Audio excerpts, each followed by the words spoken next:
হলো তাড়াতাড়ি বাড়ো খাবারটা। এই যে দেখো প্রথমে চিকেন বিরিয়ানি দিচ্ছি, একটা আলু দিলাম। আলু খাস তো? আলু তো ভালোবাসিস, আলু দিলাম। বিরিয়ানি কম করেই দিলাম, কারণ এক হাতা ভাতও খাবি বলেছিস। একটু ভাতও দিলাম, কারণ ভাত দিয়ে তো কচু কটা দিয়ে খাবি।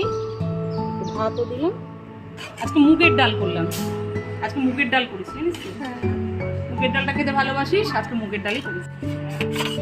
ডিমের কারি করেছি, ডিমের কারিও দিয়ে দিলাম।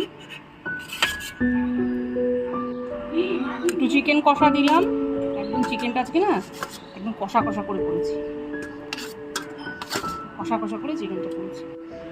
কচু বাটা দিয়ে দিলাম, ডাল দিলাম, ডিম কষা, চিকেন কষাও দিলাম, গোলাপ জামুনও দিয়ে দিলাম। দেখো উপরের একদম দুপুরবেলা থালি পুরো রেডি, একদম কমপ্লিট। নাও